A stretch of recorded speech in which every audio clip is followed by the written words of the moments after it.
Hello बच्चों, कैसे हो? उम्मीद करता हूं आप सभी लोग अच्छे होंगे। मैं हूं आपका दोस्त, आपका टीचर नितिन अहलावत। आप सभी लोगों का अपने यूट्यूब चैनल एईपी क्लासेस में बहुत बहुत स्वागत करता हूं। तो बच्चों, जैसा कि आप लोग स्क्रीन पर देख पा रहे हैं, आज हम लोग करने वाले हैं क्लास 10 का जो चैप्टर नंबर 1 है रिलेशन, उसके 3 टॉपिक आज हम पढ़ने वाले हैं। पहला है रिफ्लेक्सिव रिलेशन, दूसरा है सिमेट्रिक रिलेशन और तीसरा है ट्रांजिटिव रिलेशन।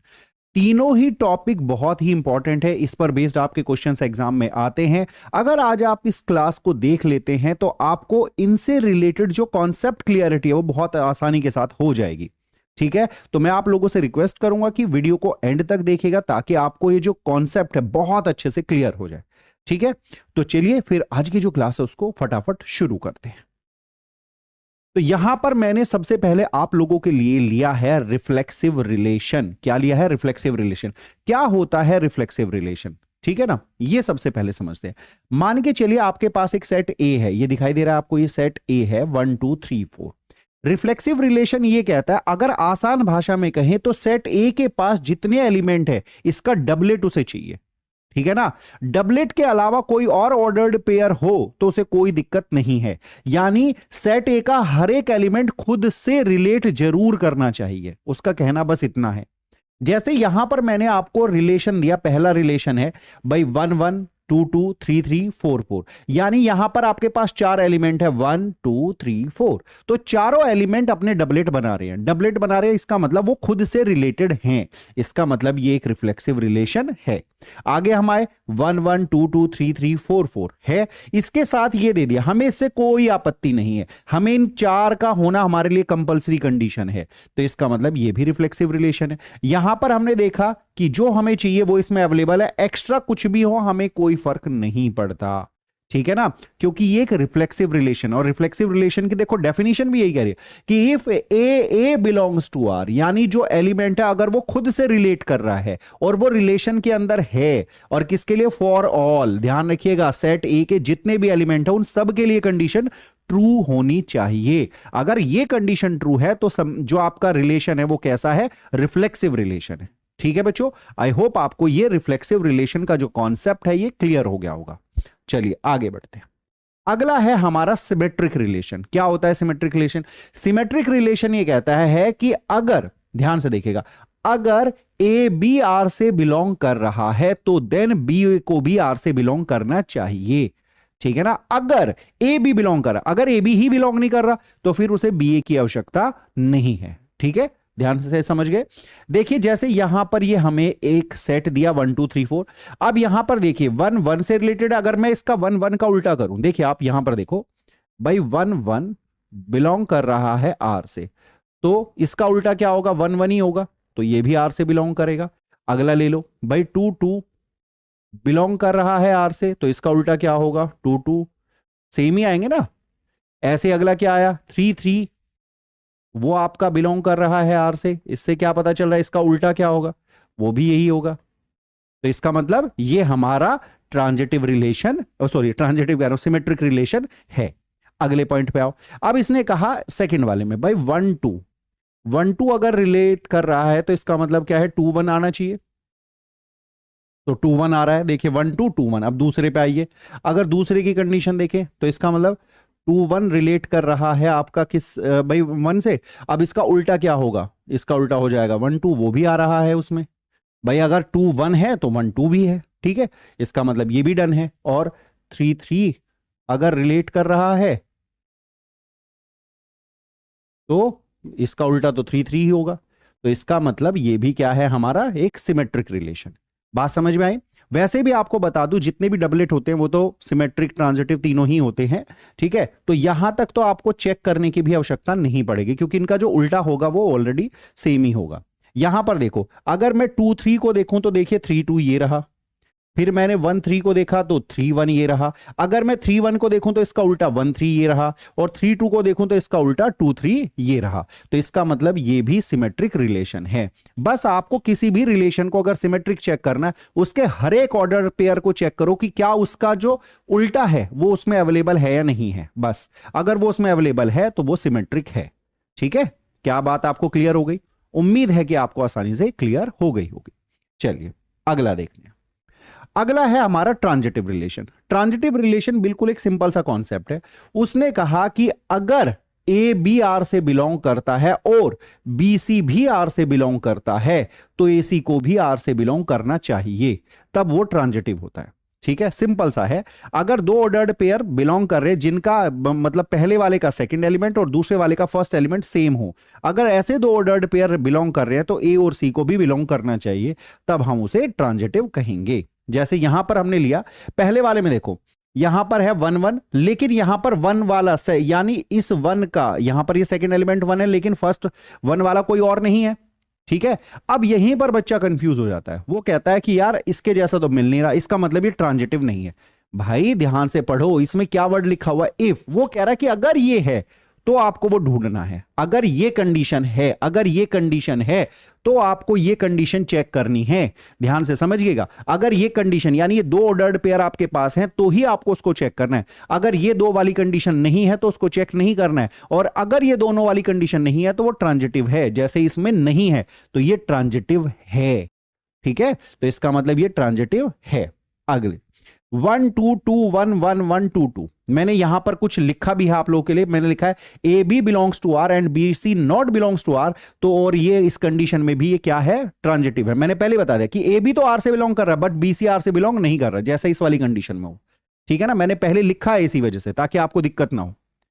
ठीक है, अब जैसे यहां पर आए भाई 1 2, अब ये 2 और 1, तो ये 1 1 आना चाहिए, 1 1 ये आ रहा है, बिल्कुल सही है, कोई दिक्कत नहीं है। फिर आपने देखा 1 2 और 1 1, तो 2 1 आना चाहिए, तो 2 1 तो ये रहा, दोबारा से आ रहा है, कोई दिक्कत नहीं है। फिर अगले पे आ जाओ भाई 1 1, या यहां पे 2 भाई 1 1 ले रहे हो तो 1 2, तो 1 2 आ रहा है, ये भी हो रहा है। फिर 2 2 की कंडीशन लोगे तब भी हो रहा है। तो यहां पर हमें समझ में क्या आ रहा है, हमें बस इस कंडीशन को चेक करना है, लेकिन ये कंडीशन तब चेक करेंगे जब ये कंडीशन होगी। अगर ये कंडीशन नहीं है तो फिर इसको चेक नहीं करेंगे। जैसे मैंने यहां पे लिखा कि अगर ए बी आर से बिलोंग कर रहा है लेकिन बी सी आर से बिलोंग नहीं कर रहा है, बी सी आर से बिलोंग नहीं कर रहा, तो हम ए सी को चेक ही नहीं करेंगे भाई, तब वो उस कंडीशन में भी ट्रांजिटिव होगा अगर खाली ए बी होगा। ठीक है बच्चा, जैसे अब इस वाले को देखो भाई, यहां पे 2 3, अब 3 वाला आया ये, ठीक है ना। अब इसका मतलब 2 1, 2 1 ढूंढो, देखो इसमें 2 1 है क्या, देखो इसमें कहीं पर अकॉर्डिंग देखो, क्योंकि 2 3 3 1, तो 2 1 होना चाहिए, 2 1 नहीं है, इसका मतलब ये ट्रांजिटिव नहीं।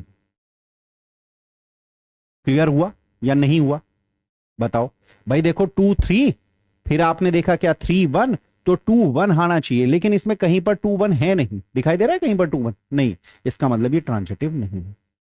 ओके, लेकिन यहां पर 2 3 होता लेकिन 3 वाला कोई और नहीं होता तो ये ट्रांजिटिव होता। समझ में आई बात, चलो अगला है इक्विवेलेंस रिलेशन। क्या होता है इक्विवेलेंस रिलेशन? इक्विवेलेंस रिलेशन कहते हैं भैया अगर एक रिलेशन रिफ्लेक्सिव, सिमेट्रिक, ट्रांजिटिव तीनों है तो ऐसे रिलेशन को हम क्या बोलेंगे, इक्विवेलेंस रिलेशन बोलेंगे। ठीक है ना, यानी अगर आपको किसी भी रिलेशन को चेक करना है कि वो इक्विवेलेंस रिलेशन है या नहीं, तो आपको क्या चेक करना पड़ेगा कि वो रिफ्लेक्सिव हो, वो सिमेट्रिक हो, वो ट्रांजिटिव हो। अगर वो तीनों है तो इसका मतलब वो इक्विवेलेंस रिलेशन है, और अगर वो तीनों नहीं है तो वो इक्विवेलेंस रिलेशन नहीं। समझ गए बच्चों, क्लियर है? चल आगे बढ़। जैसे मैंने यहां पर आपके लिए क्वेश्चन लिया, यहां पे लिखा हुआ show that the relation R on the set A given by R is equal to A B such that A equal to B is an equivalence relation. यानी ये क्या है, कि इक्विवेलेंस रिलेशन है, इसको मुझे चेक करना है। अब अगर मुझे इसको इक्विवेलेंस रिलेशन चेक करना है तो इसको मुझे ये चेक करना पड़ेगा कि ये रिफ्लेक्सिव भी हो, सिमेट्रिक भी हो, ट्रांजिटिव भी। ठीक है बच्चा पार्टी, चलो चेक करते हैं। तो सबसे पहले मेरे पास जो सेट ए है वो दिखा रखा है x belongs to z such that x की जो वैल्यू है वो 0 से लेके 12 तक। ठीक है जी, और फिर मेरे पास एक रिलेशन है दैट इज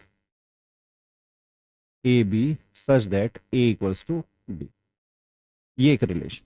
ठीक है बेटा, चलो अब हम सबसे पहले कहां चलते हैं, हम चलते हैं रिफ्लेक्सिव के लिए। रिफ्लेक्सिव चेक करते हैं। ठीक है, अब रिफ्लेक्सिव के लिए मैं क्या कर रहा हूं, देखिए ए बिलोंग्स टू ए, मैं ये लेके चल रहा हूं, एक एलिमेंट है जो कि इससे बिलोंग कर रहा है। अब आप एक बात बताओ, रिफ्लेक्सिव के लिए क्या होगा, डबलेट होगा। भाई आप एक बात बताओ, कोई भी नंबर खुद के बराबर तो होता ही है ना, उसने कंडीशन क्या दी है, रिलेशन की कंडीशन ये दी है। आसान भाषा में समझना है इसको, ऐसे समझो, यहां पर इसके एलिमेंट होंगे 0, 1, 2, 3, 4, 5, 6, 7, 8, 9, 10, 11 और 12। ठीक है। अब अगर आप इसको देखोगे, अगर हम यहां पर a बराबर b के लिए लेके चले, हमारा रिफ्लेक्सिव क्या कहता है, डबलेट चाहिए उसे। अगर यहां मैं सबके डबलेट करूं तो क्या बनेगा, सबके डबलेट, सोच के देखो, सबके डबलेट, क्योंकि बराबर है ना, तो बराबर में डबलेट तो बन जाएगा ना, 0 0 के बराबर, 1 1 के बराबर, 2 2 के बराबर, 3 3 के बराबर, तो सब नंबर के डबलेट बन जाएंगे इस कंडीशन से। इसका मतलब ये रिफ्लेक्सिव है। तो हम यहां क्या बता रहे, भाई if a belongs to a implies that कि ए जो है वो बिलोंग कर रहा है आर से, implies A equals to B. ठीक है, गलत कह रहा हूं सही कह रहा हूं, कि अगर ए से बिलोंग कर रहा है तो ए आर से बिलोंग करेगा। क्यों, रीजन क्या है, क्योंकि ए बराबर है किसके, बी के, ए तो ए के बराबर होगा ना, यहां पर बी मत लिखो, बल्कि यहां पर ए किसके बराबर होगा, ए के, होगा नहीं होगा भाई। आप यहां पर देखो, अगर कंडीशन देखो, 0 0 के बराबर, 1 1 के बराबर, 2 2 के बराबर, एंड सो ऑन। क्या बात आपको क्लियर हुई, हुई या नहीं हुई, है ना। चलो आ जाइए, अब थोड़ा सा देखते हैं सिमेट्रिक के लिए।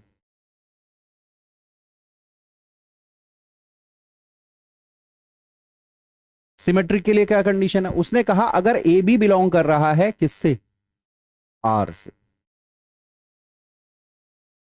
If A B belongs to R, अगर ए बी आर से बिलोंग कर रहा है, तो हमें यहां पर क्लियरली पता चल रहा है कि बी ए भी आर से बिलोंग कर रहा है, for all A B belongs to A.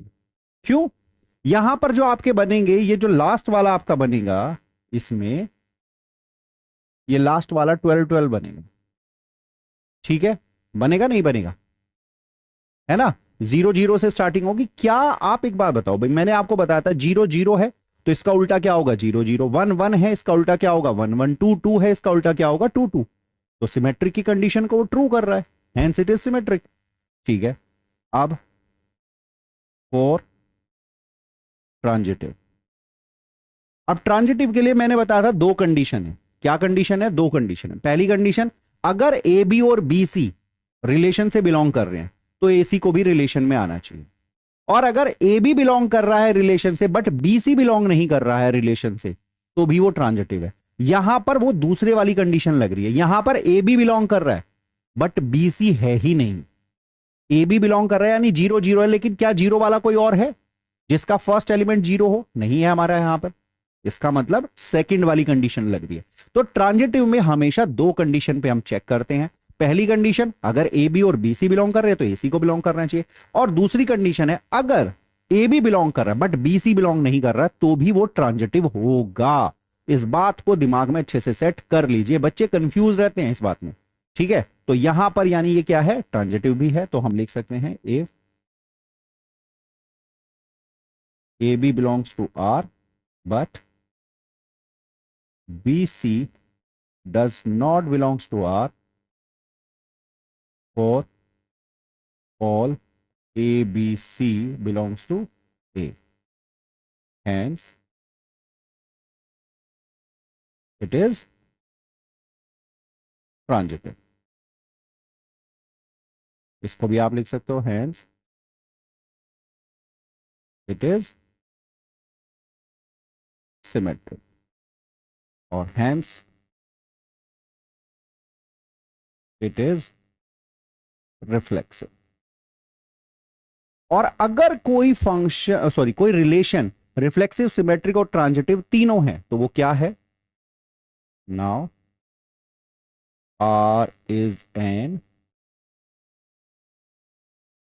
equivalence relation. जब तीनों हो जाए तो वो क्या हो जाएगा, एक इक्विवेलेंस रिलेशन हो जाएगा। आई होप आपको क्लियर हो गया होगा जो मैं आपको समझाना चाहता था। अब आपको रिफ्लेक्सिव, सिमेट्रिक और ट्रांजिटिव अच्छे से क्लियर हो गया होगा, उम्मीद है मुझे। ठीक है, अगर आपको ये अच्छे से क्लियर हो गया है, वीडियो अच्छी लगी है और अभी तक आपने वीडियो को लाइक नहीं किया है तो फटाफट वीडियो को लाइक कर दो। चैनल को सब्सक्राइब नहीं किया है तो चैनल को सब्सक्राइब भी कर लो भैया, आगे ऐसी और भी वीडियो आएंगी। और प्लीज अगर को थोड़ी सी हेल्प मेरी कर सकते हो तो अपने फ्रेंड्स के साथ इसे शेयर कर दो, ठीक है। उम्मीद है कि आपको ये वीडियो अच्छी लगी होगी। चलिए फिर मिलेंगे नेक्स्ट क्लास में नेक्स्ट वीडियो के साथ, तब तक के लिए बाय बाय, टेक केयर, जय हिंद।